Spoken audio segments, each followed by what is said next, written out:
Rais wa Marekani Donald Trump ameonya kuwa Marekani inaweza kupanua mashambulizi yake dhidi ya Iran kwa kulenga vituo vya umeme kufuatia shambulio la hivi karibuni dhidi ya daraja kubwa nchini humo. Akiandika kwenye mtandao wa Truth Social, Trump alisema jeshi la Marekani halijaanza hata kuharibu kilichobaki Iran na kudai kuwa shabaha zijazo zinaweza kujumuisha madaraja na mitambo ya umeme. Kauli yake imekuja baada ya mashambulizi yaliyolenga daraja kubwa katika mji wa kaskazini wa Karaji nchini Iran kusababisha vifo vya watu 8 na kujeruhi watu 95 waliokuwa wamekusanyika chini ya daraja hilo na kando kando ya mto kusherehekea siku ya mazingira, kwa mujibu wa vyombo vya habari vya serikali Iran vikinukuu mamlaka za mkoa wa Al-Borz. Kauli hizo zinakuja wakati mvutano ukiongezeka kuhusu mlango Hormuz, njia muhimu ya usafirishaji wa mafuta duniani.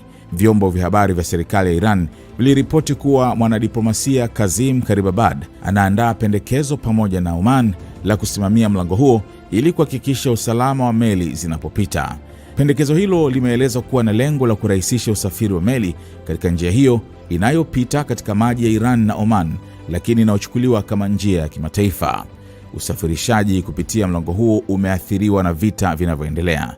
Ripoti zinaonyesha kuwa hatua za Iran pamoja na masharti ya juu ya kupita zimeongeza shinikizo kwa meli. Garibabad alisema matatizo ya usafiri ni matokeo ya kile alichokiita uchokozi dhidi ya Iran, akiongeza kuwa hali ya vita haiwezi kuongozwa na kanuni za kipindi cha amani. Wakati huo huo, Baraza la Usalama la Umoja wa Mataifa limeahirisha kura kuhusu pendekezo la kuharakisha usalama wa meli katika mlango Hormuz. Azimio hilo lililowasilishwa na Bahrain linalenga kulinda usafirishaji wa kibiashara katika njia hiyo inayobeba takriban theluthi moja ya mafuta na gesi duniani. Rasimu ya azimio hilo inadaiwa kuruhusu nchi kutumia njia zote za kujihami kulinda meli, lakini pendekezo hilo linakabiliwa na upinzani kutoka China yenye haki ya veto. Kwa upande mwingine, waziri wa ulinzi wa Marekani Pete Hegseth ameripotiwa kuondoa maafisa wengine wa juu wa kijeshi. Kwa mujibu wa vyombo vya habari vya Marekani, Jenerali David Hodney na Meja Jenerali William Green Jr. wameondolewa katika nyadhifa zao pamoja na mabadiliko yaliyomhusisha mkuu wa majeshi ya Marekani Rand George. Pentagon imethibitisha kustaafu kwa George, lakini bado haijathibitisha rasmi kuondolewa kwa maafisa wengine. Awali, Hegseth alimtaka mkuu wa majeshi ya nchi kavu ya Marekani Rand George kujiuzulu kutoka nafasi yake, kwa mujibu wa CBS News.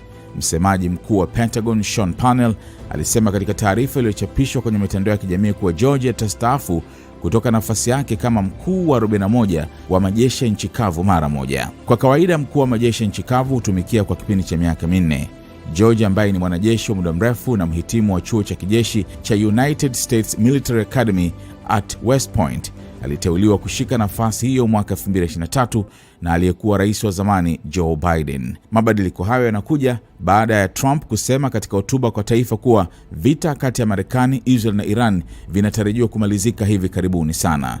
George aliwahi kuhudumu kama afisa wa askari wa miguu katika vita vya Ghuba vya kwanza pamoja na migogoro ya hivi karibuni nchini Iraq na Afghanistan. Haikufahamika mara moja sababu ya kuondolewa kwake. Kwa mujibu wa vyombo vya habari vya Marekani, atakayechukua nafasi yake kwa muda ni naibu mkuu wa majeshi ya nchi kavu Christopher Lavin, ambaye atakuwa kaimu mkuu wa majeshi.